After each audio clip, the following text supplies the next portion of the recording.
Good morning students. I hope आप सभी online आ गए हैं। चलिए आज हम अपनी नेक्स्ट नई यूनिट नंबर 4 को स्टार्ट करते हैं और आज इसका हम पहला टॉपिक फाइलम प्लेटीहेल्मिन्थेस का एक एग्जांपल टीनियस वॉल्यूम स्टार्ट करते हैं। ठीक, तो ये यूनिट 4 के अंदर हमने अपना जो फाइलम है वो प्लेटीहेल्मिन्थेस स्टार्ट करना है और इसकी जो जनरल कैरेक्टर्स और क्लासिफिकेशन वो हमने यूनिट फर्स्ट में कर ली थी। आज हम इसका एग्जाम्पल देखेंगे। दो एग्जाम्पल हैं इसके, टीनिया सोलियम और दूसरा है फिशेला हिपैटिका, है ना। एक को फीताक्रमी कहते हैं, दूसरे को यकृतक्रमी कहते हैं। टीनिया सोलियम को हम कहते हैं फ्लैट वॉर्म या फीताक्रमी और फैशुला हिपैटिका को हम यकृतक्रमी यानी लिवर फ्लूक कहते हैं। तो सबसे पहले हम टीनिया सोलियम को स्टार्ट करते हैं। इसे कहते हैं the pork tapeworm, the pork tapeworm. तो इसके एग्जाम्पल कौन कौन से, टीलिया सोनियम इसका जोलॉजिकल नेम है और द पॉर्क टेपवर्म भी इसका कॉमन नेम है।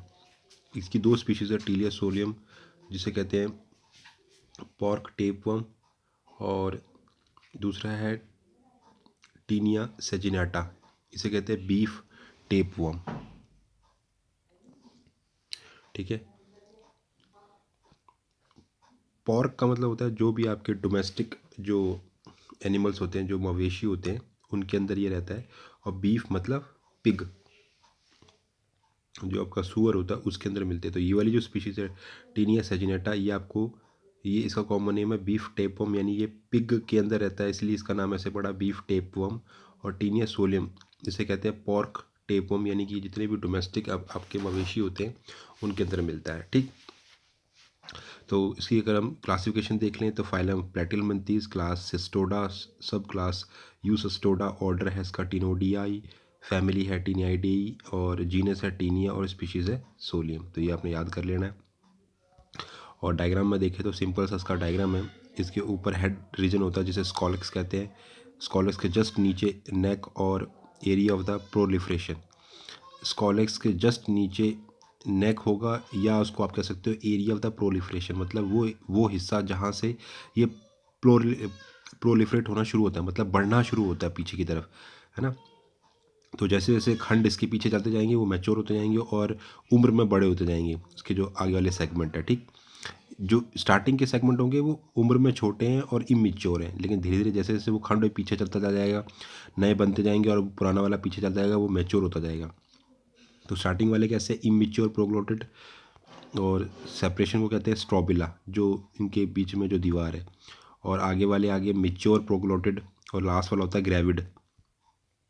ग्रेविड होता है जो जिसके अंदर सिर्फ आपको उनके अंदर एग्स वगैरह मिले, है ना, मतलब वो उनके अंदर फर्टिलाइजेशन हो गया, फर्टिलाइजेशन के बाद जो जाइगोट उनके जो एग्स है वो अंदर पड़े हुए हैं, उसे कहते हैं ग्रेविड प्रोग्लोटेड। मेच्योर में मेल और फीमेल दोनों रिप्रोडक्टिव सिस्टम बने होंगे। ठीक, तो ये हमने जर्नल इसका डायग्राम देख लिया है। अब आगे देखते हैं। और ये जो देख रहे हो आप, ये इसमें ये इसकी हुक्स है जो इसको अटैचमेंट में हेल्प करेंगे, वो हम यहाँ पे आगे देखेंगे। तो अब हम इसके हैबिट और हैबिटेट की बात करें, जो आपका फैशोला हेपेटिक और टीनिया सोलियम में लगभग मतलब इसमें काफ़ी चीज़ें मैच करती हैं। तो अब देखते हैं इसके हैबिट और हैबिटेट क्या कहता है। कहता है complete life cycle in the two host, ये अपने जीवन चक्र को दो होस्ट में कंप्लीट करता है। Adult form internal parasite in the small intestine of an, जो उसकी वैक्स वाली अवस्था है, जब ये वैक्स होता है, एडल्ट होता है, तब ये आंतरिक परजीवी के रूप में, इंटरनल पैरासाइट के रूप में कहाँ मिलता है, मनुष्य की छोटी आंत के अंदर, इन the small intestine of man. और ये जो मैन है, मनुष्य है, वो उसका प्राइमरी और फाइनल होस्ट होता है। प्राइमरी और फाइनल मतलब इसका प्राथमिक और कैसा होगा, फाइनल होस्ट होगा। ठीक, फाइनल का मतलब कि वापस घूम के उसी में आ जाएगा। कहते हैं anchored intestinal mucosa by the scolex, कहता है ये एंकर्ड मतलब ये चिपका होता है इंटेस्टिनल म्यूकोसा के, जो इंटेस्टाइन के अंदर जो इंटेस्टिनल म्यूकोसा है उसके साथ, अपने स्कॉलेक्स के साथ। स्कॉलेक्स जो उसका हेड वाला रीजन है, समझ आ रही बात, जो ऊपर से खोपड़ी सी बनी थी ना, वो स्कॉलेक्स की हेल्प से ये इसके साथ चिपका होता है। नो माउथ और digestive cavity but absorb host digestive food through the body wall. वो कहता है इसके अंदर आपको माउथ नहीं मिलेगा, ना तो कोई डाइजेस्टिव कैविटी जैसे हमारे अंदर आहार नाल होती है, तो कोई ऐसी पाचक गुहा नहीं मिलेगी इसके अंदर, लेकिन ये होस्ट के डाइजेस्टेड फूड को, जो भी उसका पचित भोज्य पदार्थ होता है अपने होस्ट का, जिसके अंदर ये रह रहा होता है, उसको ये एब्जॉर्ब अवशोषित कर लेता है थ्रू द बॉडी वॉल, अपने सीधी बॉडी वॉल से। Larval stage occur in the tissue of the secondary और इंटरमीडिएट होस्ट यूजली पिग। और जो उसकी लार्वल स्टेज है, जो लार्वा अवस्था है, अकर इन द टिश्यू, वो टिश्यू के अंदर रहती है, किसके टिश्यू में, इसके सेकेंडरी और इंटरमीडिएट होस्ट, जो उसका द्वितीय या उसका जो इंटरमीडिएट मध्य वाला अंतर्मध्य जो उसका होस्ट होता है, जिसका नाम है पिग, पिग के टिश्यू ऊतक के अंदर ये अपनी लार्वल स्टेज को पास आउट करता है, ठीक। और जो उसका प्राइमरी यानी प्राथमिक या फाइनल होस्ट है वो उसका मैन है, मैन में ये एडल्ट फॉर्म में रहता है। और बात करते हैं इसकी एक्सटर्नल मॉर्फोलॉजी की, बाह्य संरचना के बारे में। कहता है ओपेक, ये कैसा ओपेक होता है, मतलब ट्रांसपेरेंट बॉडी नहीं है इसकी, ओपेक है, अनट्रांसपेरेंट। वाइट इन कलर का होता है, क्रीमिश कलर का होता है, येलोइश कलर का होता है, ग्रेइश कलर का होता है।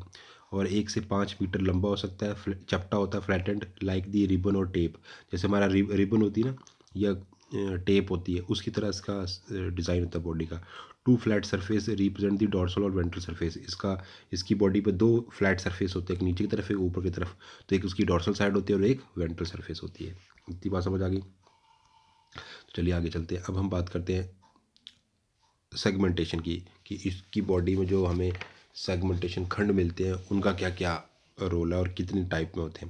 कहता है body of the tapeworm divided into the number of parts and segment. कहता है इसका जो शरीर है, टेपवर्म का जो शरीर है वो विभाजित होता है, डिवाइडेड होता है नंबर ऑफ पार्ट्स में, अनेक पार्ट्स के अंदर या सेगमेंट खंड के अंदर। और उन खंडों को या उन पार्ट्स को हम क्या कहते हैं, प्रोग्लॉटिड। क्या कहते हैं, प्रोग्लॉटिड। अबाउट 850, लगभग कितने होते हैं आपके पास, 850 तक इसके अंदर आपको खंड मिलेंगे। Segmentation called pseudo metamerism in contrast to true metamerism of the annelid and Arthropoda. वो कहता है कि इनके अंदर जो आपको खंडी भवन मिल रहा है, सेगमेंटेशन जो मिल रही है, उसको हम सूडो मेटामेरिज्म कहते हैं।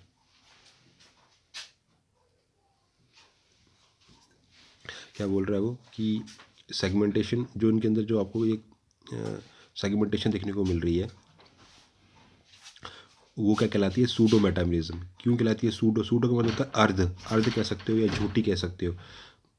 क्यों, क्योंकि in contrast to the true metamerism, जो एनलेडा और आर्थ्रोपोडा के अंदर हमें सेगमेंटेशन देखने को मिलती है, उसके कंपैरिजन में, उसके बदले में ये वाली जो सेगमेंटेशन आपको यहाँ जो देखने को मिल रही है वो कैसी है, pseudo metamerism. Therefore term segment in the tapeworm used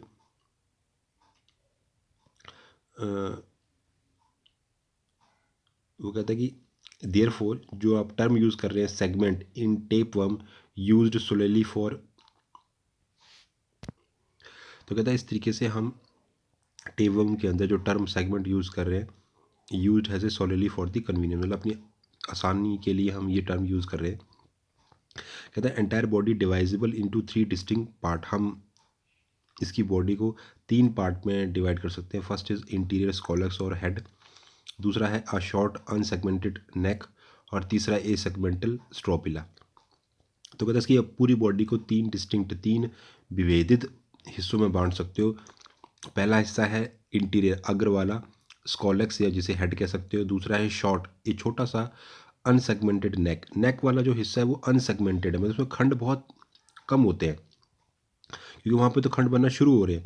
और तीसरा है सेगमेंटल, खंड वाला भाग कौन सा, स्ट्रोबिला, कौन सा, स्ट्रोबिला। तो 3 हिस्सों में इसकी बॉडी को डिवाइड कर सकते हो। ये आप इसका देख रहे हो जो आपका ये फर्स्ट जो पॉइंट है, ए पॉइंट, यानी side view of the scolex, आप स्कॉलेक्स का साइड व्यू देख रहे हो। ये बी है जिसमें आप ऊपर से देख रहे हो, ये मतलब आपने अभी तो ये साइड से देख रहे हो, अभी आपने ये ऊपर से इसको देख रहे हो, तो ये इसका मेन हेड रीजन का ऊपर से आप साइड व्यू देख रहे हो। तो यहाँ आप क्या देख सकते हो, पहला है रोस्टेलम, फिर रोस्टेलम में 2 रो ऑफ द हुक्स, यहाँ पे 2 पंक्तियों में हुक्स लगे हुए हैं। ये रीजन पूरा क्या है, स्कॉलेक्स। और 4 आपके क्या लगे हुए, सकर्स, एक यहाँ पर, एक यहाँ, 3 तो दिख रहे हैं, और एक बैक साइड में है ना। और ये नेक वाला रीजन है, नेक शोइंग दी स्ट्रोबिले, तो ये स्ट्रोबिलिया शो कर रहे हैं, नेक छोटे छोटे इसमें खंड बनना शुरू हो रहे हैं। और ये इस तरीके से आपको यहाँ 4 आपको सक्र्स दिखाई दे रहे हैं, क्योंकि अब ऊपर से आप व्यू देख रहे हो तो चारों दिखाई दे रहे हैं, और बीच में रॉस्टेलम है। रॉस्टेलम के चारों तरफ क्या लगे हुए, रोज़ लगी हैं, किसकी, हुक्स की रोज़ लगी हुई हैं, ठीक है। और सक्र्स को हम एसिटाबुला भी कहते हैं, क्या बोलते हैं, एसिटाबुला।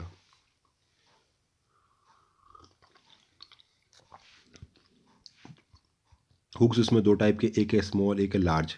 जो छोटा वाला हुक है उसकी ये डिज़ाइनिंग है, और उसमें एक यहाँ हैंडल, इस वाले हिस्से को हैंडल कहते हैं, आगे वाले को स्मॉल हुक कहते हैं, और इसे बेस बेस कहते हैं, और इसे ब्लेड कहते हैं। तो ये आपके स्मॉल हुक का डिज़ाइन है।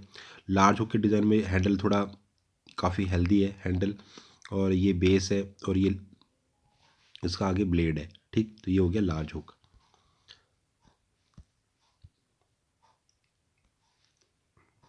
अब बात करते हैं हम स्कॉलेक्स की। तो scolex present at the interior and of the body, शरीर के अग्र सिरे में आपको क्या मिलता है, स्कॉलेक्स या हेड रीजन मिलता है। उसके बाद आता है neck, well defined, short, narrow, unsegmented, dorso ventrally flattened. ये काफ़ी अच्छी विकसित होती है, छोटी होती है और संकरी होती है, और कैसी है ये, खंड विहीन है, मतलब अखंड होती है, इसमें सेगमेंट नहीं मिलते। और ये डॉर्सल और वेंट्रल दोनों साइड से कैसे होती है, flattened, dorso ventrally flattened, dorsal और वेंट्रल दोनों साइड से कैसे होती है, चपटी होती है।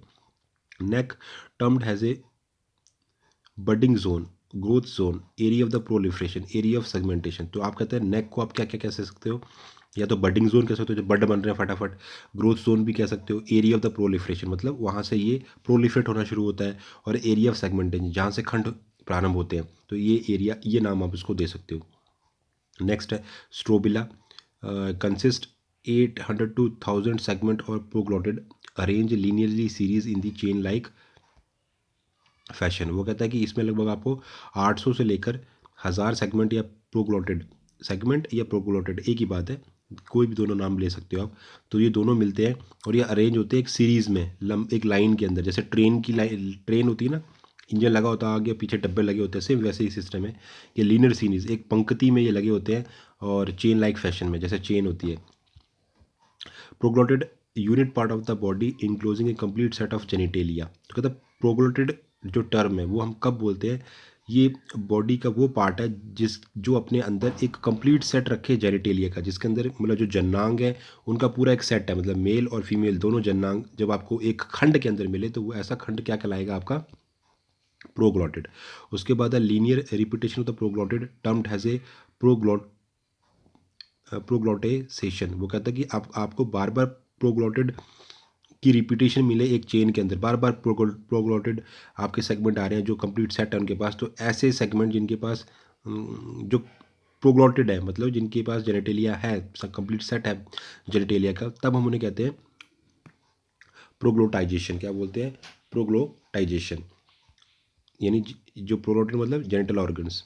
Strobila include the three kind of the proglottid, immature, mature और ग्रेविड प्रोग्लोटेड। वो कहता है कि इस स्ट्रोबिला के अंदर आपको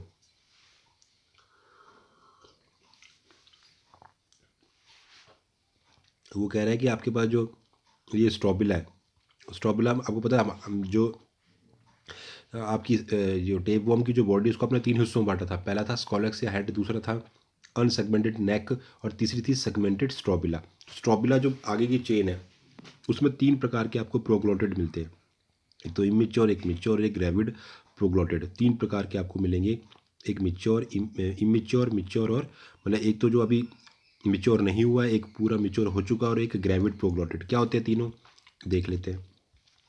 पहला आता है इमेच्योर प्रोग्लोटेड, जिसमें ये होता है 200 anterior proglottid, youngest sexually immature devoid of the reproductive organs. Immature proglottid कौन से होते हैं, जो स्टार्टिंग वाले 200 इंटीरियर प्रोग्लोटेड, जो आगे वाले जो प्रोग्लोटेड होते हैं नेक के साथ वाले, लगभग इनका 200 नंबर होता है। ये जवान होते हैं और सेक्सुअली यंगेस्ट होते हैं, और सेक्सुअली मतलब सेक्सुअली कैसे होते हैं, इमेच्योर होते हैं, मतलब ये रिप्रोडक्शन नहीं कर सकते अभी। और डिवाइड ऑफ द रिप्रोडक्शन, उनके अंदर रिप्रोडक्टिव ऑर्गन्स भी नहीं होते, जननांग भी नहीं होते, ठीक, जो उनके जनन तंत्र है वो भी विकसित नहीं हुए। मेच्योर प्रोग्लोटेड कौन से होते हैं, 450 मैच्योर्स प्रोग्लोटेड, मतलब ये 200 से आगे आने वाले जो 450 आगे वाले हैं, मतलब 200 तो इमेच्योर है, उससे आगे जो आएंगे 450 के आसपास वो मेच्योर प्रोग्लोटेड है, forming the middle part of the strobila. ये लगभग स्ट्रोबिला का बीच वाला हिस्सा बनाते हैं, मतलब टोटल जो स्ट्रोबिला आपका आगे जो 200 है वो लगभग इमेच्योर है, प्रोग्लोटेड जो स्ट्रोबिला में आ रहे हैं, और बीच वाले सेंटर में लगभग 450 के आसपास मेच्योर प्रोग्लोटेड है। ये लार्ज होते हैं, और इनमें से जो इंटीरियर 100 से 150 उनमें आपको male reproductive, only male reproductive मिलेगा, और जो पोस्टीरियर वाले 250 वाले contain male and female both reproductive organ making the hermaphrodite. तो कहता है कि 450 में जो आगे वाले 100 से लेके 150 तक के हैं, उसमें सिर्फ अभी मेल रिप्रोडक्टिव सिस्टम बन गया है, और उससे थोड़ा पीछे जाएंगे 250 तक, मतलब इन 100 से 150 के बाद जो आगे 250 आने वाले हैं, उसमें मेल और फीमेल दोनों ही जो जनन अंग है, रिप्रोडक्टिव ऑर्गन है, वो बन चुके हैं, और इसलिए अब वो कैसे हो गए हर्माफ्रोडाइट। हर्माफ्रोडाइट का मतलब होता है उभयलिंगी, जैसे बाइसेक्सुअल, मतलब कि उसमें मेल और फीमेल दोनों जनन अंग हों, तो उसे हम क्या कहते हैं हर्माफ्रोडाइट, है ना। तो तीसरा कंडीशन है राइप और ग्रेविड। राइप का मतलब था पका हुआ, राइप और ग्रेविड प्रोग्लो, ऐसा प्रोग्लोटेड जो ग्रेविड है और राइप है, मतलब एक ही बात है ये। क्या मतलब होता है इसका? ओल्डेस्ट लास्ट 150 to 350 ग्रेविड और राइप। वो कहता है कि जो लास्ट वाले आपको जो लगभग कहाँ से कहाँ तक है, मतलब उनका नंबर कितना है, 150 से लेके 300-350 के बीच में, जो कैसे हैं ग्रेविड और राइप है, जो पके हुए हैं ना। मेल और फीमेल रिप्रोडक्टिव ऑर्गन्स डिजेनरेट हो जाते हैं इसमें। इसमें क्या होगा, इन वाले सेगमेंट के अंदर जो आपका मेल और फीमेल का रिप्रोडक्टिव ऑर्गन है वो डिलीट कर दिए जाएंगे, ख़त्म कर दिए जाएंगे, एक्सेप्ट हाईली ब्रांच्ड यूट्रस। सिर्फ किसको छोड़ा जाएगा, जो यहाँ पर आपको मिलेगा यूट्रस, गर्भाशय, वो भी कैसा होगा, हाईली ब्रांच, बहुत शाखान्वित होगा, उसमें बहुत सारी उसकी ब्रांचेज होंगी, जो कि फुल ऑफ फर्टिलाइज एग, और उसमें क्या होंगे, निषेचित अंडे पड़े होंगे। सिर्फ ये रह जाएगा, जो किस में रह जाएगा, जो आखिरी वाले बॉडी के पोस्टीरियर एंड पर जो 150 से लेकर 300 जो आपको ग्रेविड मिलेंगे, जो पके हुए हैं, राइप हैं, उनके अंदर आपको मेल और फीमेल रिप्रोडक्टिव सिस्टम डिलीट मिलेगा, ख़त्म होगा। सिर्फ उसके अंदर आपको यूट्रस मिलेगा, वो भी ब्रांच वाला, और उसके अंदर बहुत सारे फर्टिलाइज एग पड़े होंगे। इतनी बात समझ आ गई। आगे बात करते हैं।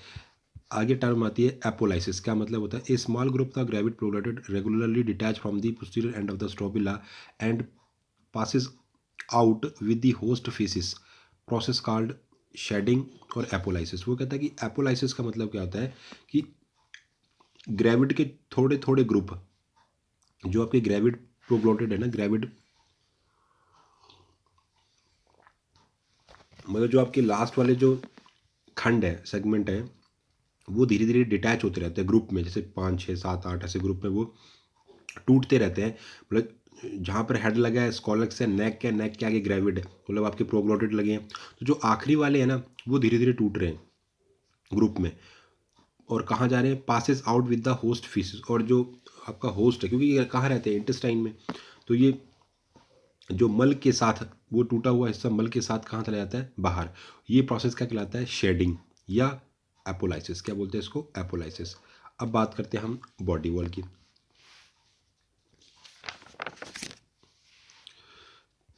कहते हैं बॉडी वॉल जो है,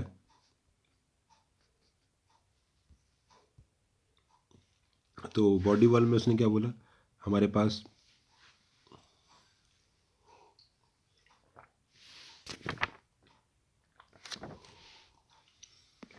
कहता है कि अब हम बात करते हैं बॉडी वॉल की। इसकी बॉडी वॉल कैसी है, तो ये आप टीएस देख रहे हो, उसकी बाहर की तरफ माइक्रोवेलाई लगे हैं, बॉडी की बाहरली सरफेस पे माइक्रोवेलाई हैं, और पोर बने हुए हैं जिनसे वो सिक्रीशन बाहर फेंक सकता है। उसके नीचे फर्स्ट आपकी आती है टैगुमेंट। क्या आती है, टैग्यूमेंट, ठीक है। टैगुमेंट के अंदर आपको एंडोप्लाज्मिक है, और इसमें आपको माइटोकॉन्ड्रिया भी दिख रहा है, और जस्ट उसके नीचे फिर आपको आ जाएगी, टैगुमेंट के नीचे आएगी बेसमेंट मेम्ब्रेन। कौन सी आएगी, बेसमेंट मेम्ब्रेन। बेसमेंट मेम्ब्रेन के अंदर आपको बड़ी बड़ी ये सेल्स दिखाई दे रही हैं, है ना।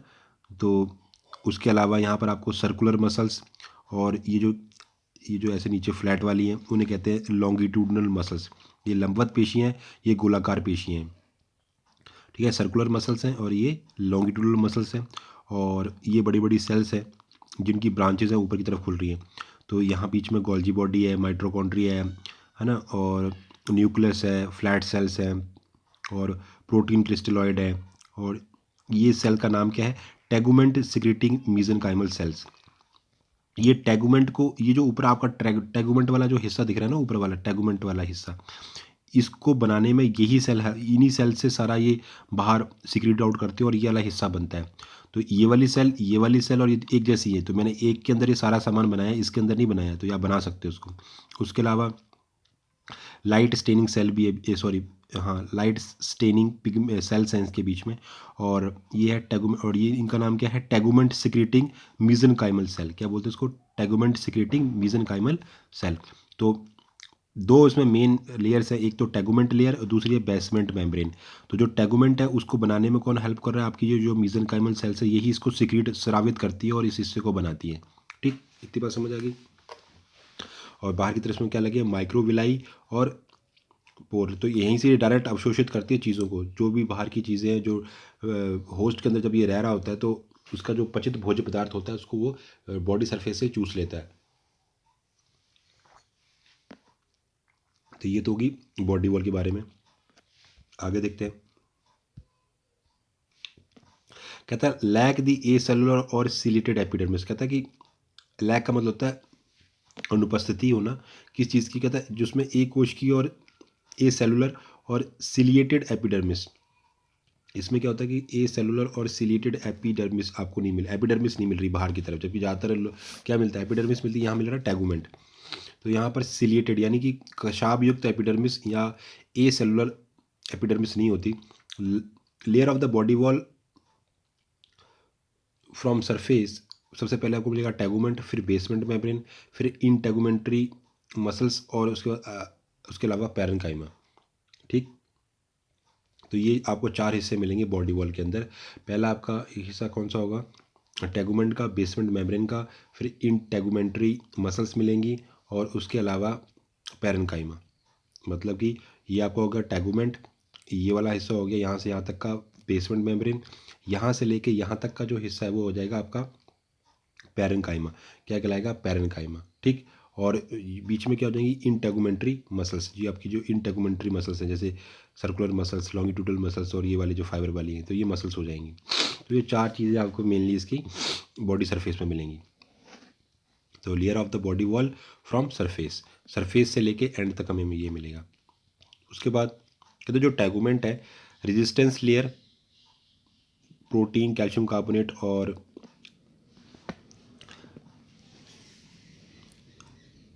इसमें आपको और क्या मिलेंगी, वो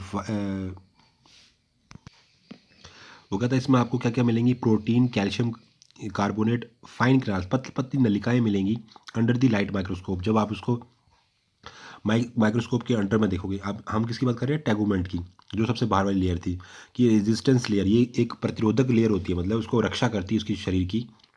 टेगुमेंट वाली लेयर वो प्रोटीन की बनी होती है, कैल्शियम कार्बोनेट की बनी होती है, उसमें छोटी छोटी आपको फाइन कैनाल सी मिलती है, नलिकाएं भी मिलती हैं। जब हम उसको माइक्रोस्कोप के अंडर में देखते हैं तो हमको तीन चीज़ें देखने को और मिलती हैं, एक outermost hair like, middle thick और इनर मोस्ट। जो सबसे बाहर वाली है उसे कहते हैं आउटर मोस्ट हेयर लाइक, और उसमें कौन से होते हैं, कॉम्बिडियल लेयर है, ये कौन सी लेयर है, कॉम्बिडियल लेयर। उसके बाद मिडिल वाली जो थिक है उसमें होमोजेनस लेयर होती है, वो उसमें चीज़ें भरी होती है, वो होमोजेनस लेयर है। और जो अंदर वाली है इनर मोस्ट, वो कैसी होती है, बेसमेंट मेम्ब्रेन। कैसी होती है, बेसमेंट मेम्ब्रेन। तो इनको हम कैसे कहते हैं, रिगार्डेड एज ए क्यूटिकल। हम कैसे मानते हैं कि ये जो आपकी टेगुमेंट है वो किसकी तरह है, क्यूटिकल की तरह है। किसकी तरह है, क्यूटिकल।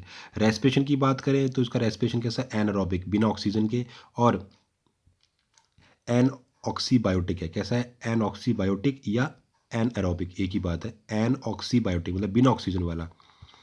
न्यूट्रिशन की बात करें तो ये soluble nutrients, glucose, amino acid और ग्लिसरॉल आदि को अपने भोजन के रूप में ग्रहण करता है डायरेक्ट बॉडी सरफेस से। इतनी बात क्लियर हो गई, चलिए आगे चलते हैं।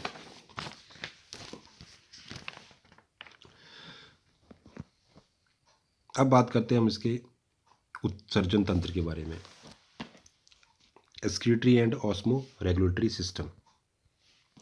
Excretory and osmo regulatory system, जो इसका उत्सर्जित तंत्र है उसके बारे में, और ऑस्मो रेगुलेशन मतलब अपने बॉडी के अंदर कैसे ऑस्मो रेगुलेशन यानी कि कैसे वाटर बैलेंस को मेंटेन रखता है। कहते हैं एक्सक्रीटरी सिस्टम में आपको चार चीज़ें देखने को मिलेंगी, lateral longitudinal canals, secondary canals, capillaries और फ्लेम सेल। तो कहता है कि आपको इसके एक्सक्रीटरी सिस्टम के अंदर जो उसका उत्सर्जी तंत्र है उसमें आपको चार चीज़ें मेन देखने को मिलेंगी। पहला है लेटरल, मतलब किनारे वाली लंबवत नलिकाएं, और द्वितीय नलिकाएं, फिर कैपिलरीज, और उसके अलावा फ्लेम सेल, ज्वाला कोशिका। बहुत इंपॉर्टेंट है ये ज्वाला कोशिका। ठीक, तो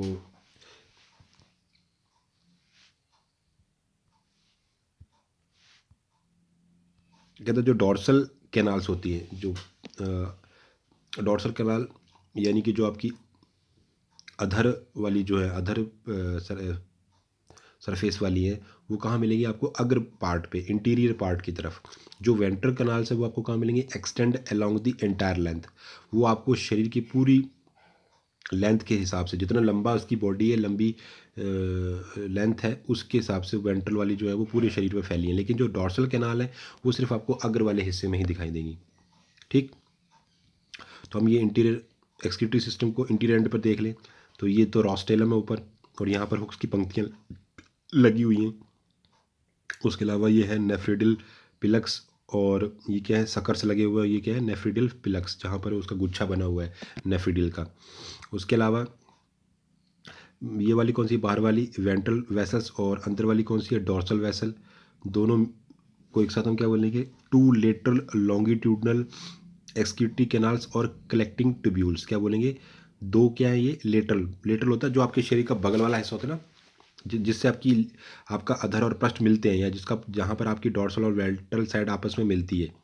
किनारे वाला हिस्सा, आपकी बॉडी पे जो किनारे वाला जो हिस्सा है, जहाँ पर आपके हाथ जुड़े हुए हैं, तो वो कहता है कि लेटरल लॉन्गिट्यूडनल, इसको हम क्या बोलेंगे? दो। कौन कौन सी? वेंट्रल और डॉर्सल की बात कर रहे हैं।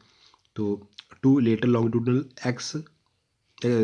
एक्सक्यूटरी कैनाल और कलेक्टिंग टिब्यूल, और बीच में इन दोनों को दो इधर वाली और दो इनको जोड़ने के लिए बीच में होती है ट्रांसफर वेसल्स, क्षैतिज वाली ट्रांसफर वेसल। ठीक है, तो साइड वाली होगी वेंट्रल वेसल, जो जो यहाँ से लेके लास्ट तक होगी वेंट्रल वेसल। डॉर्सल वेंट्रल सिर्फ आपको कहाँ मिलेगी? इंटीरियर, अग्र वाले सिरे में मिलेगी। ठीक, तो इसे कहते हैं एक्सक्रीटरी सिस्टम इंटीरियर एंड। ये हमने इंटीरियर एंड में अग्र भाग में देख लिया, और फ्लेम सेल यहाँ प्रेजेंट होती हैं। और अब ये हम लास्ट में देख रहे हैं, ये लास्ट का हिस्सा है, काउडल वेसिकल और लास्ट प्रोग्लोटेड। काउडल वेसिकल मतलब जो काउडल होता है अंत वाले शरीर का लास्ट में किनारे पर, है ना। तो ये आपके कैसे है? ये आपका खंड है, लास्ट की खंड है। तो ये हो गया आपका ग्रेविड प्रोग्लोटेड। क्या बोलोगे आप इसको? ग्रेविड प्रोग्लोटेड वाला। ग्रेविड मतलब जो लास्ट के जो पके हुए जो है उसके अंदर। और वहाँ पर भी आपको देखो ये मिल रही है, ये कौन सी चल रही है? ये किनार साइड वाली है तो lateral longitudinal excretory canal, lateral longitudinal excretory canal. और ये है कौन सी? Ventral vessel. कौन सी है? Ventral vessel. ठीक, क्योंकि हमने अभी बात की कि जो वेंट्रल होती है वो अकॉर्डिंग टू लेंथ चलती है, लेकिन जो आपकी डॉर्सल वाली है वो ऊपर ही रह जाती है। और दोनों जो ये जो इधर वाली लेफ्ट और राइट वाली जो वेंट्रल वेसल है वो आपस में किससे जुड़ी है? ट्रांसफर एक्सक्रीटरी कैनाल से। और लास्ट में एक चैम्बर में खुलते हैं जिसे कहते हैं काउडल वेसिकल, और इसमें छोटा सा पोर लगा होता है जिसे कहते हैं उत्सर्जी छिद्र, यानी कि एक्सक्रीटरी पोर और काउडल वेसिकल। तो काउडल वेसिकल ये कहाँ बना होता है? आपके लास्ट प्रोग्लोटेड के अंदर, जो आपका आखिरी वाला जो खंड होता है, शरीर का आखिरी जो सेगमेंट है, यानी कि लास्ट जो आपका प्रोग्लोटेड है, उसके अंदर आपको काउडल वेसिकल मिलेगा। काउडल मतलब सबसे लास्ट में किनारे पे काउडल वेसिकल, और वेसिकल मतलब छिद्र या एक गुब्बारे नुमा छोटा सा चैम्बर, कक्ष, जिसके अंदर आपकी ये दोनों डक्ट आके खुल जाती है। ये पूरे शरीर से सारी चीज़ों को, जो वेस्ट प्रोडक्ट है बॉडी का, उसे इकट्ठा करते हैं। जैसे हम यूरिन निकालते हैं अपनी बॉडी से, वैसे ये अपने बॉडी से जो भी वेस्ट प्रोडक्ट है आपकी बॉडी, इसकी बॉडी का, वो यहाँ से बाहर निकल जाता है। इतनी बात समझ आ गई? चलिए आगे देखते हैं। अब बात करते हैं हम इसके नर्वस सिस्टम की, जो उसका क्या है, नर्वस सिस्टम की बात करें, तंत्रिका तंत्र के बारे में। तो ये इसका नर्वस सिस्टम है जो आप डायग्राम में देख रहे हो। तो नर्वस सिस्टम इन स्कॉलक्स, हमने ये स्कॉलक्स वाला रीजन बनाया हुआ है। तो यहाँ पर आपको ये गैंग्लियन गुच्छक दिखाई दे रहे हैं जिसे कहते हैं रॉस्टेलर गैंग्लियन। क्या कहते हैं? रॉस्टेलर। 1 2 3 4, चार आपको रॉस्टेलर गैंग्लियन में दिख रहे हैं, जो चारों ही एक रिंग में है। एक जो आप इसकी जो नर्व है उसमें ये बंधे, एक रिंग के अंदर ये बंधे हुए हैं चारों के चारों गैंग्लियन। गैंग्लियन का मतलब होता है गुच्छक, जहाँ पर नर्व तंतुओं का ज़्यादा गुच्छक होता है, घने होते हैं यहाँ पे ये। ठीक, और इनके बाद नीचे एक तो इंटीरियर नर्व, नीचे जा रहे हैं इंटीरियर, और नीचे क्या है? डॉर्सल कमीश्योर। डॉट्स कमिश्योर होते हैं जो इनको जोड़ने का काम करते हैं। क्या करते हैं? जोड़ने का काम करते हैं। ठीक है, ये क्या लगे हुए हैं? सकर्स लगे हुए हैं। ये तो हमने ट्रांसपेरेंट कर दिया, सिर्फ अभी आपको नर्वस सिस्टम ही बनाया है। समझ आ रही बात? क्या बनाया है? सिर्फ नर्वस सिस्टम। ये तो बाहर वाली बॉडी वॉल है और सिर्फ अंदर ही आपको नर्वस सिस्टम दिखा रहे हैं, बाकी कोई चीज़, बाकी सारी चीज़ें गायब हैं। तो ये वाला जो है वो है डॉर्सल कमीश्योर, नीचे वाला कौन सा है? वेंट्रल कमीश्योर। ठीक, ऊपर वाला कौन सा है? डॉर्सल। साइड पे होगा तो उसे कमीश्योर होते हैं जो चिपकाते हैं एक गैंग्लियन को दूसरे गैंग्लियन से, जो अटैच करे उसे कहते हैं कमीश्योर। मतलब एक गैंग्लियन को दूसरे गैंग्लियन से जो अटैच करने वाली जो आपकी नर्व तंत्र होती है, जो होती है उसे कहते हैं कमीश्योर। ठीक, और ये कहते हैं गैंग्लियोनेटेड ट्रांसवर्स कनेक्टिव। क्या बोलते हैं? गैंग्लियोनेटेड ट्रांसफर कनेक्टिव। नीचे वाली है वेंट्रल कमीश्योर, उसका किनारे वाली क्या है? इसे कहते हैं मेन लेटरल लॉन्गिट्यूडनल नर्व। क्या बोलते हैं इसको? Main lateral longitudinal nerve. ये आपकी है वेंट्रल नर्व, उसके बगल वाली है डॉर्सल नर्व, और नीचे भी क्या बना हुआ है? गैंग्लियन। क्या बना है? गैंग्लियन। ठीक, गैंग्लियम। और जो बीच में क्या है? Transfer connective in the proglottid. ये अब प्रोग्लोटेड शुरू हो जाएंगे तो हर प्रोग्लोटेड में से रिंग बनी होगी है ना, नेक्स्ट वाले में आओगे फिर ऐसे बनेगी। तो ये छाती जो सबको एक दूसरे से कनेक्ट कर रही है, उसे कहते हैं ट्रांसफर्स कनेक्टिव इन प्रोग्लोटेड। मतलब खंड में है तो उसे कहते हैं प्रोग्लोटेड वाली। ठीक, और ये वाली कहाँ थी? स्कॉलेक्स में।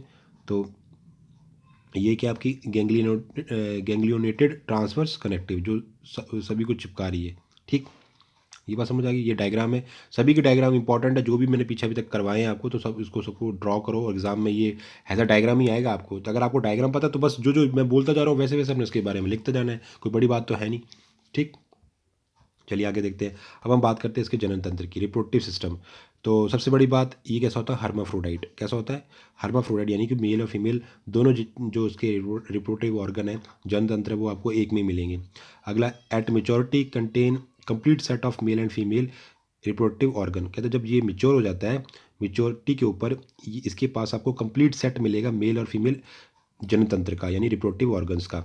Develop from protandrous mesenchyme. और ये डेवलप किस तरीके से होते हैं? प्रोटेंट्रस मीजनकाइम के तरीके से। कहने का मतलब, एक होता है प्रोटोगाइनी, एक होता है प्रोटेंट्रस। प्रोटेंट्रस कंडीशन होती है, मैंने आपको पहले ही बताई थी। प्रोटोगाइनिस कंडीशन है जब फीमेल का जो जनन तंत्र है वो पहले बने मेल से। यहाँ पर क्या रहा? मेल का जो रिप्रोडक्टिव सिस्टम है वो पहले तैयार हो रहा है, पहले बन रहा है। ठीक, तो वो कंडीशन क्या कहलाती है? प्रोटेंट्रस। ठीक, और ये जो मेल और फीमेल जो रिप्रोडक्टिव सिस्टम है वो किससे तैयार होते हैं? मीजनकाइम से। तो कहता है कि हार्माफ्रोडाइट है। मेच्योरिटी किसे कहते हैं? प्रोग्लॉटेड की, जब आपको मेल और फीमेल रिप्रोडक्टिव सिस्टम दोनों मिले, और मेल और फीमेल जो रिप्रोडक्टिव सिस्टम है वो किससे मेच्योर होते हैं? मीजनकाइम से। और जो मेल रिप्रोडक्टिव सिस्टम है वो कैसा है? प्रोटेंट्रस। प्रोटेंट्रस का मतलब कि जो मेल वाला रिप्रोडक्टिव सिस्टम है वो पहले बन रहा है फीमेल से। मतलब जो मेल का रिप्रोडक्टिव सिस्टम है वो पहले मेच्योर हो रहा है, पहले बन रहा है। ठीक, अब देख लेते हैं कि मेल और फीमेल में क्या क्या चीज़ें मिल रही हैं। जो मेल रिप्रोडक्टिव सिस्टम है उसमें आपको टेस्टिस मिलेगा, वैसा फ्रेंशिया मिलेगी, वैस डिफरेंस मिलेगा, साइरिस मिलेगा। साइरिस क्या? एक थिक मस्कुलर कॉपुलेटरी ऑर्गन है। जैसे मेल के अंदर पेनिस होता है, ह्यूमन के अंदर, मेल के अंदर क्या मिलता है? पेनिस मिलता है कॉपुलेशन के लिए। वैसे ही इनके अंदर साइरिस मिलता है, जो एक मस्कुलर पेशी युक्त एक कॉपुलेटरी ऑर्गन होता है। कॉपुलेटरी ऑर्गन जिसको बॉडी से बाहर निकाल सके हम, है ना। और मतलब ये बॉडी से बाहर अंदर हो सकता है। और एक होता है जेनिटल आर्ट्रियम, एक होता है जेनिटल आर्ट्रियम। क्या क्या चीज़ें होती है, कहाँ होती है, हम देखेंगे अभी डायग्राम के अंदर। अगर हम फीमेल रिप्रोडक्टिव सिस्टम की बात करें तो यहाँ आपको ओवरी मिलेगी, और जिसको ओवरी कह सकते हो, या जर्मेरियम कह सकते हो, या जर्मिनल कॉर्ड कह सकते हो, या फॉलिकल्स कह सकते हो। इसमें ओविडक्ट होगा, ऊ टाइप होगा, वेजाइना मिलेगी, विटेलाइन डक्ट मिलेगी, या वेलेटेरियम मिलेगा, और यूट्रस मिलेगा। ये सारी चीज़ें आपको किसके अंदर मिलेगी? फीमेल रिप्रोडक्टिव सिस्टम के अंदर मिलेंगी। ठीक, अब हम डायग्राम देख लेते हैं। तो ये हमारे पास डायग्राम है, ये एक सेगमेंट है, मतलब एक सेगमेंट है किसका? टीनिया सोलियम का, है ना, फीताक्रमी का। तो एक खंड के बारे में, और ये कौन सा है? मेच्योर है। तो मेच्योर है तो उसमें क्या बोलेंगे? मेच्योर प्रोग्लॉटेड। क्या बोलेंगे? ये नीचे लिखा हुआ है मेच्योर प्रोग्लॉटेड। ठीक, तो अब आप इसमें देख रहे हो कि ये हमारे पास लेटरल नर्व जा रही है, किनारे वाली लेटरल नर्व जा रही है ना, एक इस साइड जा रही है, एक इस साइड जा रही है, लेटरल नर्व। ठीक, और बीच में क्या है? Transfer excretory canal. बीच में जो जोड़ने वाली है उसे कहते हैं ट्रांसफर एक्सक्रीटरी केनाल। एक ये तो जा रही है नर्व कॉर्ड, कौन जा रही है, नर्व कॉर्ड, और ये बीच में क्या जा रही है आपकी, एक्सक्रीटरी कैनाल ट्रांसफ़र, जो एक्सक्रीटरी कैनाल को हर खंड में, हर सेगमेंट के अंदर एक दूसरे से जॉइंट करेगी, क्या करेगी, उससे अटैच करेगी। क्लियर हो रहा है कि ये जो साइड वाली हैं, ये तो आपको पता ही है कि जो आपकी कौन सी जाती है, जो नर्व कॉर्ड जाती है लेटरल साइड पे, वो एंड तक जाएगी, और ये कौन सी आपकी वेंट्रल कैनाल है। वेंट्रल कैनाल आपको पता है, जो वेंट्रल कैनाल्स होती हैं वो अलोंग टू लेंथ चलती हैं, ठीक है। तो ये तो नर्व कॉर्ड आ गई आपकी, जो ये कौन सी वाली है, लेटरल नर्व कॉर्ड। ये आपकी तंत्र के अंदर जो आपकी नर्व कॉर्ड थी वो भी पूरी बॉडी के थ्रू चलेगी, तो ये आपकी साइड में चल रही है लेटरल नर्व कॉर्ड, और उसके अंदर ये वाली है एक्सक्रीटरी डक्ट। कौन सी है, एक्सक्रीटरी कैनाल है, जो हर खंड में मिलेगी, जैसे यहाँ मिली है फिर इस खंड में यहाँ मिलेगी, तो जो मिलाने वाली है उसे कहते हैं एक्सक्रीटरी कैनाल। मतलब इसका काम है पूरी बॉडी से वेस्ट प्रोडक्ट इकट्ठा करके, ट्रांसफर वाली इकट्ठा करती है और फिर बाद में इस मेन वाली में डाल देती है, फिर वो आगे भेज देता है उसको। समझ आ रही बात। तो अभी तो हम रिप्रोडक्टिव बारे में बात कर रहे हैं। तो अब देखो ये जो वाला, ये जो हिस्सा देख रहे हो ना, ये है मेल का हिस्सा, तो ये कौन सा है, मेल वाला। समझ आ रही बात, कौन सा हिस्सा है ये, मेल का है। तो इसमें आपको क्या क्या देखने को मिल रहा है, तो इसमें आपको टेस्टिस मिलेंगे। टेस्टिस कहाँ है आप, इसके जो ये जो दिख रही है ना आपको छोटे छोटे ये जो बनाए हुए हैं, ये टेस्टिस है, ठीक है ना, जिसे भ्रूण कहते हैं हिंदी में। टेस्टिस है, टेस्टिस में क्या है, स्पर्म की फॉर्मेशन होती है, शुक्राणु बनते हैं। टेस्टिस में क्या होता है, स्पर्म की फॉर्मेशन होती है, और उनको कलेक्ट कर, ये जो टेस्टिस है, इनकी कनेक्शन है इनके साथ, ये जो लाइन बनाई है मैंने, ये डक्ट है आगे, तो ये जो टेस्टिस है इनका कनेक्शन होता है वैसा एफरेंशिया के साथ। ये जो धागे की तरह संरचना दिख रही है ना, मैं बड़ा करके दिखाता हूँ, ये टेस्टिस है जो गोल गोल दिख रहे हैं आपको, पूरी जगह फैले होंगे पूरे इसके अंदर, और इनके साथ इन कैनाल्स का कनेक्शन होगा। ये कैनाल का नाम क्या है, वैसा एफरेंशिया।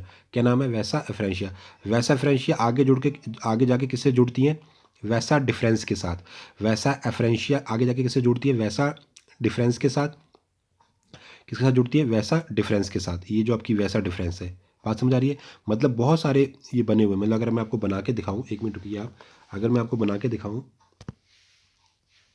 तो कहने का मतलब कि ऐसे ऐसे बने हुए गोल गोल गोल गोल, और इनके साथ ऐसे अटैचमेंट है, जैसे मतलब इस तरीके से है,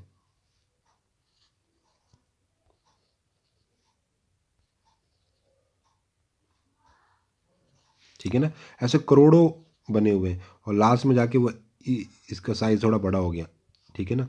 तो जो ये क्या हो गया, टेस्टिस हो गया, टेस्टिस के अंदर स्पर्म बनेंगे, वो स्पर्म इस नलिका से होते हुए, इस पाइप से होते हुए आगे आएंगे। तो ये जो पाइप है इसका नाम क्या क्या नाम दे रहा है, वो वैसा एफरेंशिया। क्या नाम दे रहा है, वैसा एफरेंशिया। वैसा एफरेंशिया आगे जाके एक वाइड कैनाल में, एक चौड़ी कैनाल में बन जाए, कन्वर्ट हो जाएगी।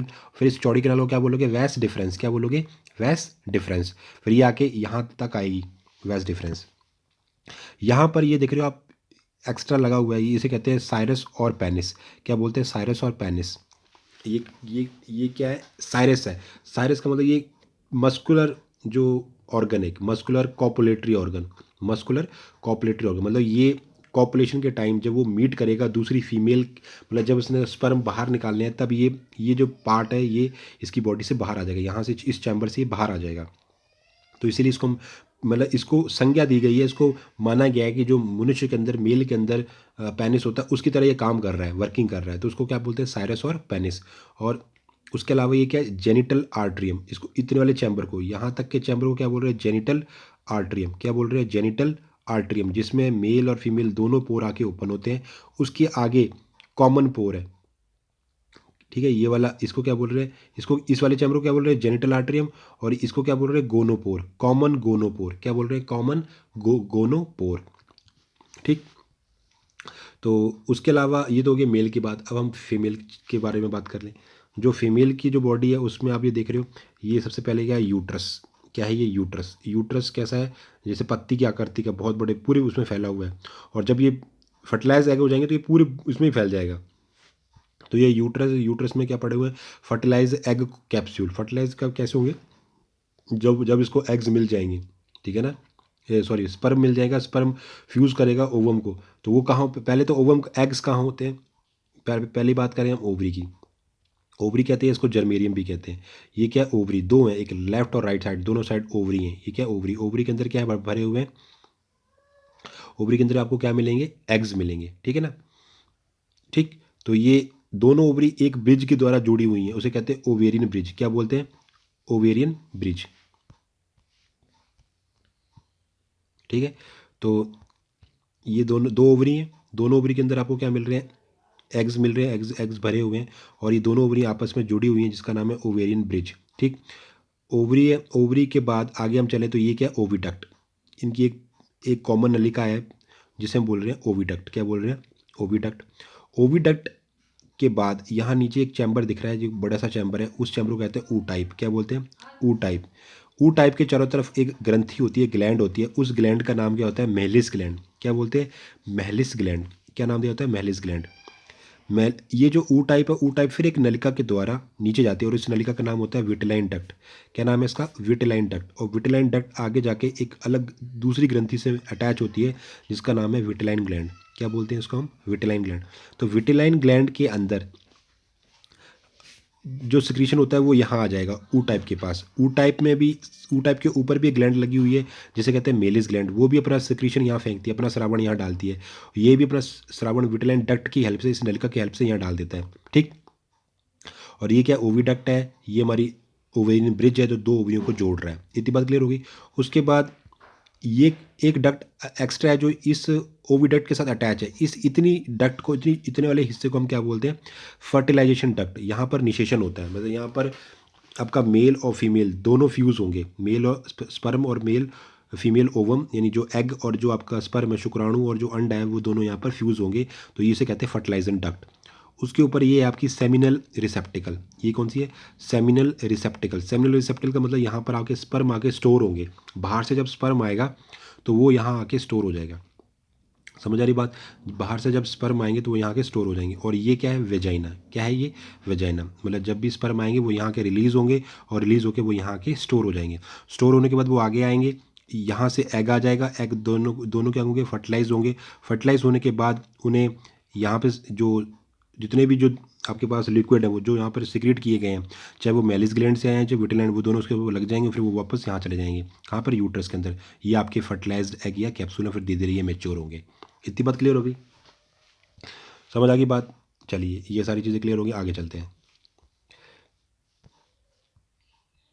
तो ये आप देख रहे हो बाद में क्या होगा कि जब इसकी सब ये पूरा यूट्रस भर जाएगा ना इन एग से, तो बाकी सारी चीज़ें डिलीट कर दी जाएंगी, पूरी चीज़ें डिलीट हो जाएंगी, ख़त्म हो जाएंगी, डीजनरेट हो जाएंगी। सिर्फ क्या रह जाएगा? यूट्रस। और बाकी पूरा खंड वैसा का वैसा, लेकिन अंदर की सारी चीज़ें ख़त्म हो जाएंगी। मतलब आपके ये सारी चीज़ें जो ये जो मेल जेनिटल पार्ट है, फीमेल जेनिटल पार्ट है, सब कुछ खत्म हो जाएगा, सिर्फ यूट्रस रह जाएगा। और यूट्रस का डिजाइन ऐसा हो जाएगा, ये ब्रांच वाला हो जाएगा, ब्रांच्ड हो जाएगा, शाखा बन जाएंगी यूट्रस के अंदर ठीक है। और कितनी ब्रांचें होंगी? 16 से 20 इसमें ब्रांचेस बन जाएंगी। ठीक, तो ये ब्रांचेस ऑफ द यूट्रस, ये मेन स्ट्रीम है, मेन इसका धड़ है, और बाकी ब्रांचेस हैं। ठीक, तो उसे बोलेंगे हम ग्रेविड प्रोग्लोटेड और ब्रांच यूट्रस। इतनी बात समझ आ गई? अब आगे देखते हैं लाइफ हिस्ट्री एंड डेवलपमेंट। तो इसकी अब हम लाइफ हिस्ट्री देख लेते हैं और उसका डेवलपमेंट देख लेते हैं, विकास देख लेते हैं। तो कहता है कि कॉपुलेशन और अब हम इसका कॉपुलेशन और फर्टिलाइजेशन देखेंगे कि कैसे ये कॉपुलेट होते हैं, कैसे इनका मिलन होता है, और कैसे ये एक दूसरे को जो उनके एग और स्पर्म है वो कैसे निषेचित होते हैं, निषेचन कैसे होता है। कहता है पहली बात तो ये कैसे होते हैं? डाइजेनेटिक होते हैं, और लाइफ इनकी सिंपल है। डाइजेनेटिक अर्थ का मतलब होता है दो होस्ट में अपनी लाइफ कंप्लीट करते हैं। एक तो आपको पता है प्राइमरी होस्ट था इसका मनुष्य, और दूसरा जो इंटरमीडिएट होस्ट था वो होता है पिग। तो फाइनल, और मतलब उसका क्या मतलब कि जैसे ये मनुष्य मतलब आपका ह्यूमन है, तो जो ह्यूमन है वो उसका क्या? फाइनल। फाइनल होस्ट क्यों बोल रहा है? या ये कैसा? प्राइमरी। प्राइमरी का मतलब प्राथमिक। क्यों बोल रहा है ऐसा? नाम क्यों दे रहा है फाइनल? मतलब ये कुछ समय के लिए पिग में जाएगा और वापस, ये पिग है तो ये कुछ टाइम के लिए पिग में जाएगा और पिग से वापस ह्यूमन में आ जाएगा। तो पिग में जो उसकी लाइफ है वो तो सिर्फ उसकी लार्वल स्टेज जो होती है वो पिग में रहती है। बाकी जो उसकी एडल्ट फॉर्म है वो सब इसमें रहते हैं। एग भी यहीं बनते हैं, फिर वो एग उसकी मल के द्वारा बाहर गिरते हैं, उस मल को पिग खा लेता है, पिग के अंदर आ जाते हैं वो एग्स, और फिर वो लार्वा में कन्वर्ट होते हैं, और वापस फिर वो लार्वा को सिक्रीट, वो आगे सिक्रीट कर देगा। फिर ह्यूमन उससे इन्फेक्ट, अगर ह्यूमन उसका मीट खाता है या ऐसी वेजिटेबल्स खाता है जहाँ पर पिग घूमते हैं, तो वो उनके अंदर फिर वापस आ जाते हैं, वो उससे फिर इन्फेक्टेड हो जाते हैं। ठीक, उनकी लार्वल स्टेजेस से, तो इसीलिए उसको ह्यूमन को हम प्राइमरी बोल रहे हैं। तो कहता है कि ये डाइजेनेटिक होते हैं, कहने का मतलब इसमें दो होस्ट में अपनी लाइफ को कंप्लीट करता है। पहली होस्ट था इसका ह्यूमन, दूसरा था पिग, और लाइफ इसकी बड़ी सिंपल है, without a free larval stage. दूसरी बात इसमें कि आपको लार्वा स्टेज नहीं मिलेगी, ठीक है, इसमें आपको लार्वल स्टेज नहीं मिलेगी, यानी कि जो उसका जीवन यापन है वो डायरेक्ट है, ठीक। एक होता है इनकम्प्लीट और एक होता है डायरेक्ट। तो जो एक होता है इनडायरेक्ट डेवलपमेंट, होता है डायरेक्ट डेवलपमेंट है, यानी कि इसमें लार्वल स्टेज नहीं आएगी।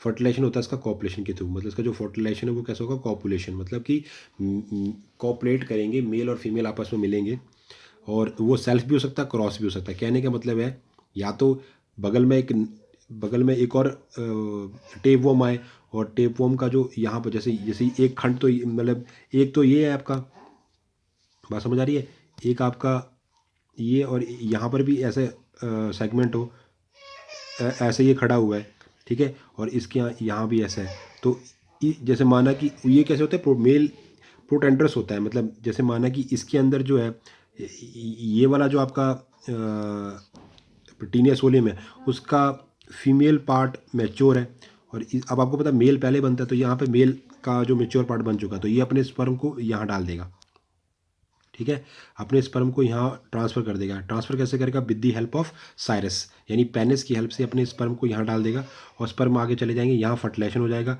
फर्टिलाइजेशन होके जो आपके फर्टिलाइज्ड एग हैं, निषेचित अंडे हैं, वो यहाँ आ जाएंगे, ठीक। ये इस तरीके से होगा। ये तो हो गया क्रॉस फर्टिलाइजेशन, इसे कहते हैं क्रॉस, मतलब एक बगल में एक और टेप वॉर्म चाहिए इसके लिए, ठीक। लेकिन अगर ऐसी पॉसिबिलिटी नहीं है कि आसपास नहीं है, तो ये क्रॉस भी कर लेते। क्रॉस का मतलब कि ये आपको पता है मेल का हिस्सा है, ये वाला मेल है, यहाँ का स्पर्म जो यहाँ आ जाए, अपनी ही बॉडी, अपने ही सेगमेंट का जो स्पर्म है वो यहाँ चला जाए, तो इसे कहते हैं सेल्फ फर्टिलाइजेशन। ये कब होगा, जब उसको ना मिले दूसरा वाला। बात क्लियर हो रही है, आगे चलते हैं। तो कहता है कि ये सेल्फ और क्रॉस फर्टिलाइजेशन दोनों कर सकते हैं। स्पर्मेटोजोआ कहते हैं इंजेक्टेड इनटू दी विजाइना, वो कहते हैं जो स्पर्मेटोजोआ होते हैं, मतलब स्पर्म जो होते हैं उसे कहते हैं स्पर्मेटोजोआ। इंजेक्टेड मतलब इंजेक्ट कर दिया जाता है उनको, कहाँ पर, विजाइना में, और वो स्विम डाउन, और वो तैरते हुए कहाँ पहुँच जाते हैं, सेमिनल रिसेप्टिकल में। बताया था ना भी, ये सेनेप्टर रिसेप्टिकल, मतलब यहाँ इंजेक्ट कर दिया, स्पर्म यहाँ आ गए, और वो इस सेमिनल वेसिकल, ये लिखा हो ना सेमिनल रिसेप्टिकल, इसके अंदर आ जाएंगे। सेमिनल रिसेप्टिकल का मतलब होता है जो स्पर्म को कुछ देर के लिए स्टोर कर सकें। तो ये कहाँ पहुँच जाएंगे, स्विम डाउन, वो धीरे धीरे तैरते हुए डाउन, स्विम डाउन कहाँ पहुँच जाएंगे, सेमिनल रिसेप्टिकल में। स्टोर्ड टिल दी ओवा रिलीज्ड बाय ओवरी, वो तब तक स्टोर रहेंगे जब तक कि ओवरी जो है वो ओवा को रिलीज़ ना कर दे, एग को रिलीज़ ना कर दे। Finally meet in the fertilisation duct, बाद में दोनों जो मिलते हैं कहाँ मिलेंगे, वो फर्टिलाइजेशन डक्ट में मिलेंगे, और ज़ाइगोट बन जाएगा। और फिर इसका फर्टिलाइजेशन कैसा है, फिर आपको पता लग गया आंतरिक निषेचन हुआ इसका। अब बात करते हैं कैप्सूल फॉर्मेशन की, कि कैप्सूल की फॉर्मेशन कैसे होती है। कहता है कि जाइगोट या egg cell pass uh type becomes associated with the yolk cell and vitelline cell. वो कहता है जो जाइगोट है या जो एग सेल है, जो निषेचित आपका एग सेल है, वो आगे गुजरता है ऊ टाइप से। मैंने ऊ टाइप बताया था आपको, ऊ टाइप से जैसे वो गुजरेगा उस समय वो चिपक जाएगा या जुड़ जाएगा associate with the yolk cell और विटेलाइन सेल।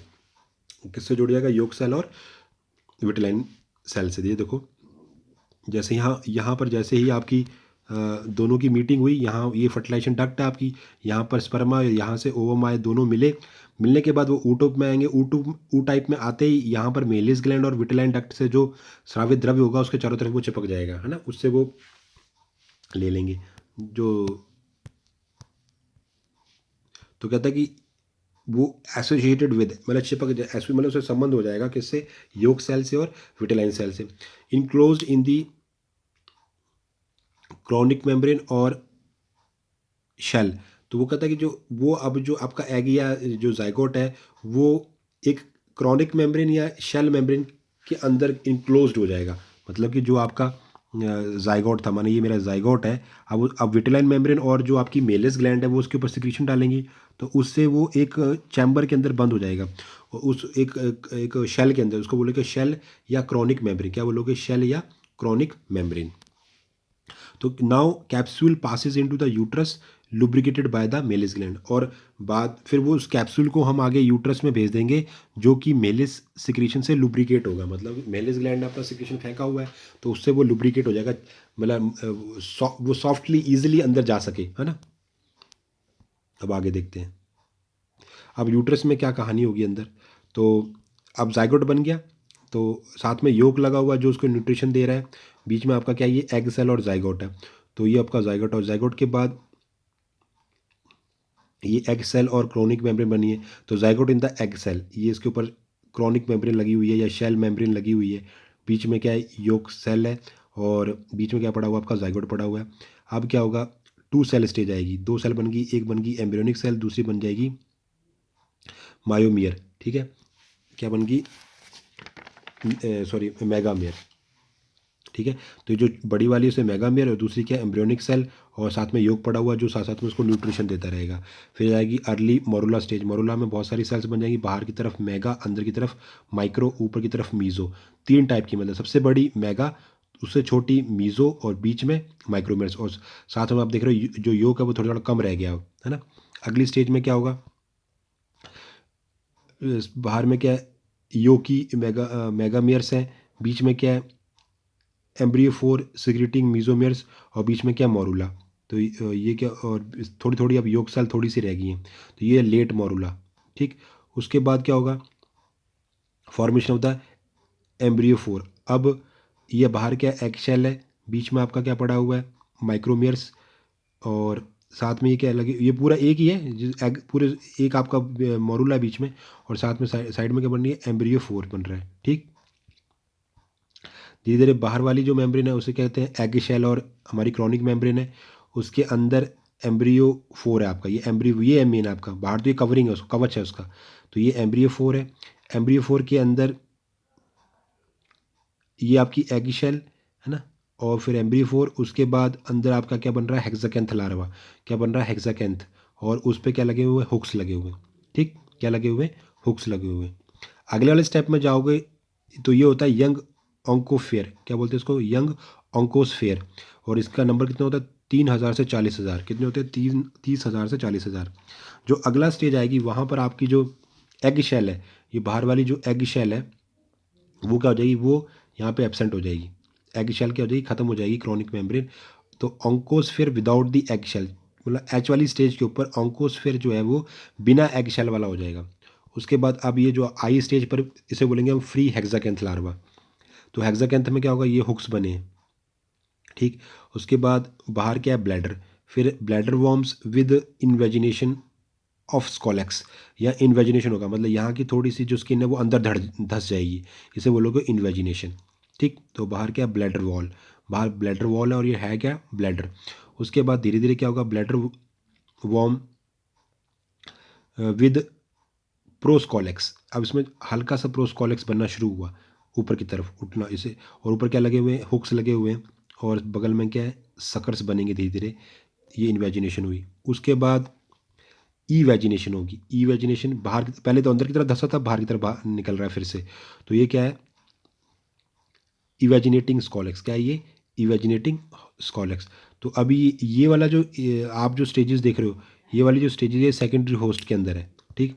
अब ये ब्लैडर बना, उसके बाद ये इस तरीके का बन जाएगा, यंग सिस्टी सर्कस लार्वा, ये सिस्टी सर्कस स्टेज है इसकी, सकर्स बन गया, स्कॉलेक्स बन गया, नेक बन गया, और ये ब्लैडर है, ठीक। लास्ट है नेक बडिंग ऑफ द प्रोग्लॉटिड, अब धीरे धीरे नेक से आगे धीरे स्टॉबलेशन होना शुरू हो जाएगा, खंड बनना शुरू हो जाएंगे, ऊपर आपके रोस्टेलम है, रोस्टेलम हुक्स है, स्कॉलेक्स है, और ये सकर्स बने हुए हैं, ठीक। तो ये क्या बन गया, नेक बिल्डिंग ऑफ द प्रोग्लॉटिड्स। तो ये जो आपकी सिस्टी सर्कस है, ये कितने होते हैं, 500 या उससे ज़्यादा हो सकते हैं, सिस्टी सर्क की लार्वी है, ठीक। तो आपको ये मिलेंगे 500 से लेके ज़्यादा हो सकते हैं। तो इस तरीके से आपने इसकी लाइफ साइकिल देख ली। तो thank you so much, have a nice day. और आपने ये सारा डायग्राम का पहले स्क्रीनशॉट ले लो, एक एक स्क्रीनशॉट अभी लो, और एक स्क्रीनशॉट अब लो, ताकि पूरी चीज़ें क्लियर हो जाएं और सारी आपके पास सेव हो जाएं, ठीक है। तो thank you so much, have a nice day.